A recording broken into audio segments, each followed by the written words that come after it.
guys, welcome back to the channel. My name is Stacy and this is my YouTube channel called Spookums, where we talk about everything spooky. And this video I have some spooky movie recommendations for you.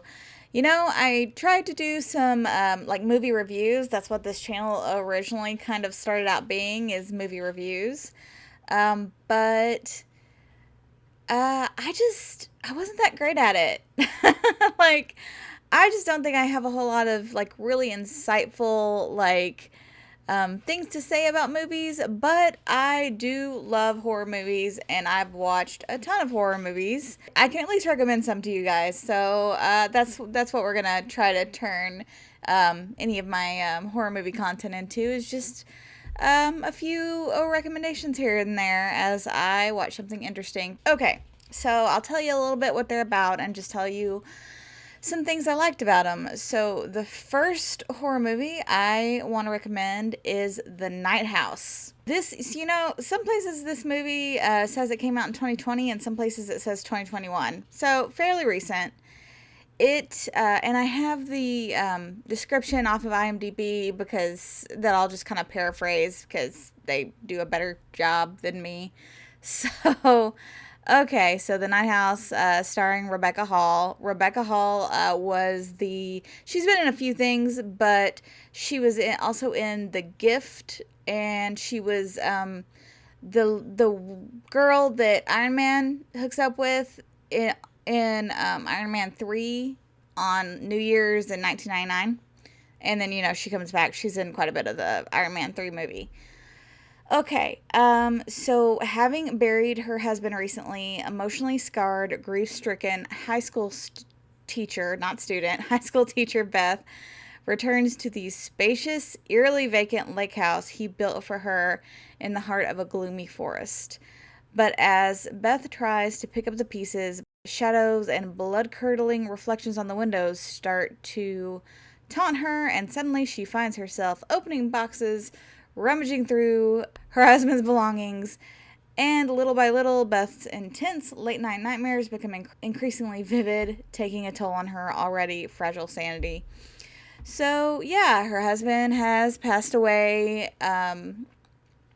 There's actually this really great scene where, so her husband's passed away. It's been very recent, and she has to go, and she's a high school teacher. She has to go into the school for a reason, and she has a parent there wanting to complain to her about, like, a grade or something that she gave one of her students, so the parent's kid.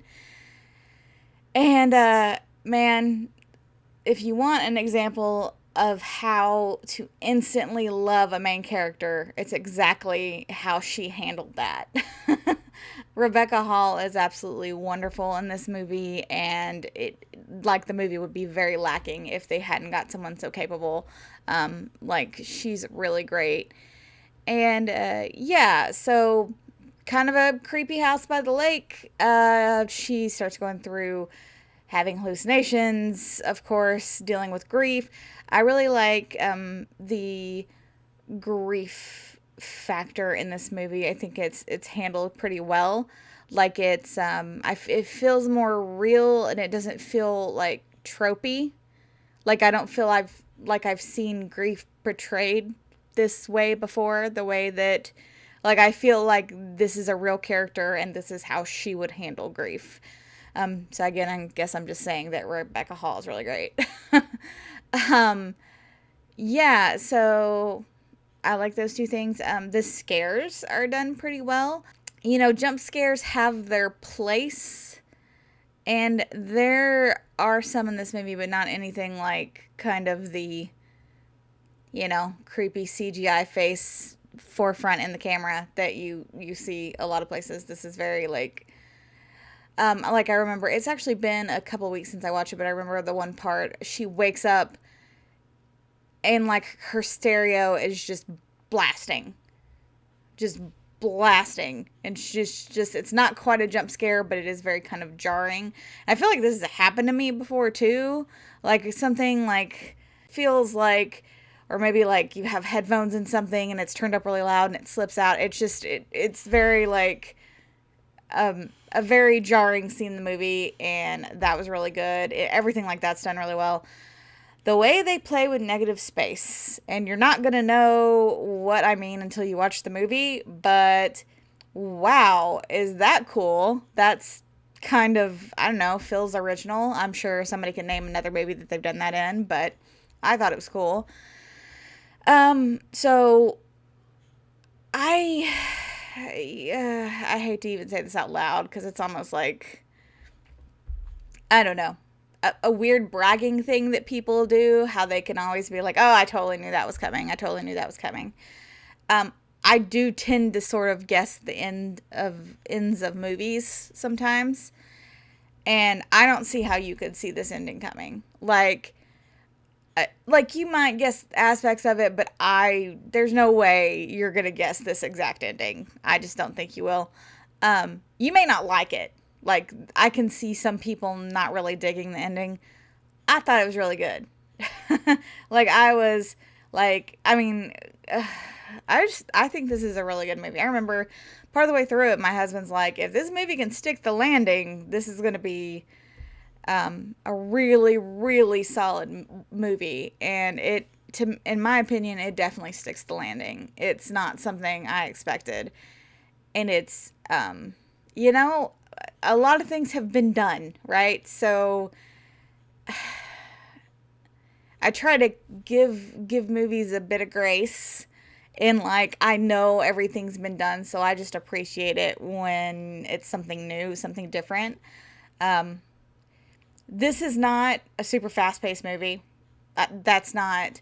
Now, I do like some movies that are fast-paced. They tend to be older, but I like the slower paced, kind of really, really getting in there and, you know, really, really setting with it for a while type of horror movies, and this definitely is. So, you know, if that's not you, if this doesn't sound interesting, I don't know. I think it's worth still giving it a watch just because Rebecca Hall is so great, and the one scene with the teacher is great. She's just a really cool character. Sorry, the one teacher scene with her parent meeting it's good. It's a very good character.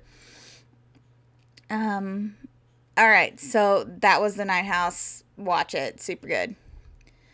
Okay, so the next one I have for you that I'm recommending is, oh, The Night House. I could not find it streaming anywhere. You can rent it on Amazon Prime for $3.99. This next one is on HBO Max, and I saw places on the internet that said it was on Hulu too. But when I searched for it on my TV, it didn't show that it was on Hulu. But I didn't go to Hulu. I just did the search thing, and maybe I'm not logged into Hulu or something. Anyway, check HBO Max, check Hulu for The Empty Man. Yeah, so The Empty Man is really good. I've watched this one a couple of times. Okay, so this IMDb description is much shorter. On the trail of a missing girl, an ex-cop comes across a secretive group attempting to summon a terrifying supernatural entity. So this movie, you know, it shouldn't have been good. Something called The Empty Man, and I believe I haven't seen any trailers for it. I just got it. Chris Stuckman on his YouTube channel recommended it, and that's why I watched it.